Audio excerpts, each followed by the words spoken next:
My name is Jason Owsley, and I want to talk to you a little bit about the best way to go about getting your CDL in Hobbs, New Mexico.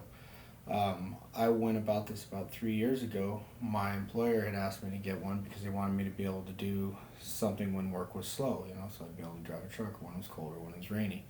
And he said he'd give me a little bit of a pay raise. Now there's a Class B and there's a Class A CDL. I had opted to go for a Class B CDL and move on to get my Class A later on because I had some experience driving a dump truck, so I figured the Class B would be easier. What I didn't take into account is that the DMV only offers two learner's permits over the course of a 2 year period for any sort of driving. So when I got my Class B permit, I let it expire and then I went and I took the Class B test on my second permit. What I didn't realize is that that didn't reset the clock. I still was going to have to wait until the end of the 2 year period. So, that and several other things. I was working on bad information. I had failed my test before by listening to truckers that had taken it 10 years ago and giving me poor advice. So, first thing that I found that you really need to do is figure out how you're going to go about it. Through helping other people get their CDL, I found out that there's several training options on top of getting it through your employer. Advantages and disadvantages to all of these, but getting it through your employer, it's going to be cheaper, obviously, and you can do it on the clock. The disadvantages, like I found out, you don't necessarily have reliable information around you all the time.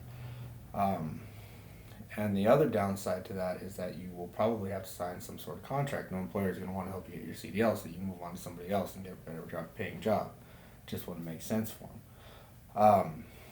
Locally, we have the NMJC, which has a great CDL course. You can contact their training and outreach department at 575-492-4709. Now, with the NMJC, they are local. They have competitive rates, and they offer a 2 and a 3 week comprehensive course.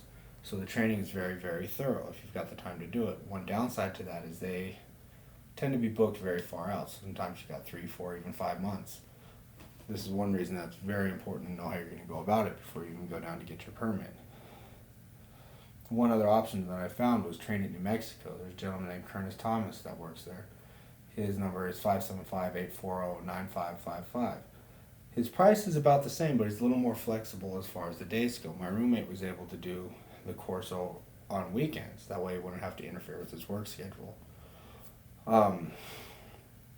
So that being said, after you've made a decision on how you want to go about this, you need to go down and get your permit. First thing that I would recommend doing, well, that anybody would recommend doing, be it Curtis Thomas and the NMJC, is to get a copy of the CDL manual. Now, you can either get it from the NMJC office or you can download it online at the mbd.newmexico.gov. They'll have links to a PDF file with it in it. If you look over at, once you've read the material, you'll probably want to look at ChristCDL.com. It's CRISTCDL.com. They are a nationwide training company who offers an online practice test. That way you're not wasting a whole bunch of time at the DMV, and you'll get an idea of what you've learned and what you need to learn and what you need to brush up on.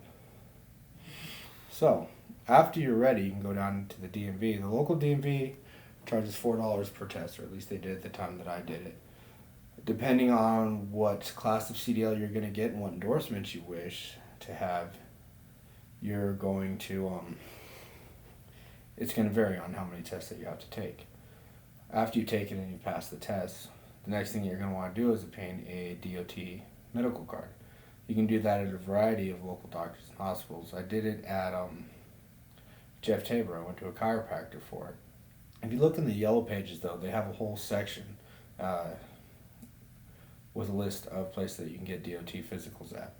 DOT physical generally is going to run you about $80. Now, when you go down to the DMV after you've passed the test and you want to get your actual permit, you're going to want to bring that DOT medical card.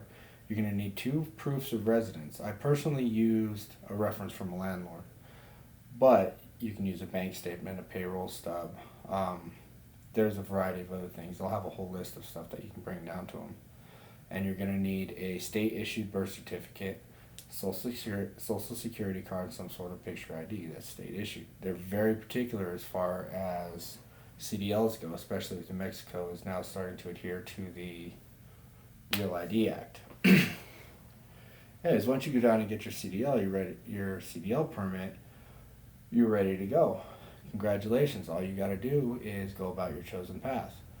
Now, when you do go, if you decide to take it through your employer and you don't have some sort of training program, I found that Apex has a very, very comprehensive um, visual inspection. That way you can learn to do the walk around. Because the pre-trip inspection is of huge, huge, huge importance because they want to make sure that the machines that you're driving are completely safe and ready to go. Anyways, after you do that, you'll have to schedule probably with the NMJC, or if you did it with Train at New Mexico, you'll want to schedule in Roswell. They will rent you a vehicle if you need to. It costs about $300. And go down and take your driving test. Just don't forget, you're going to need all the exact same forms of ID that you brought with you to get your permit in order to get your actual your actual driver's license.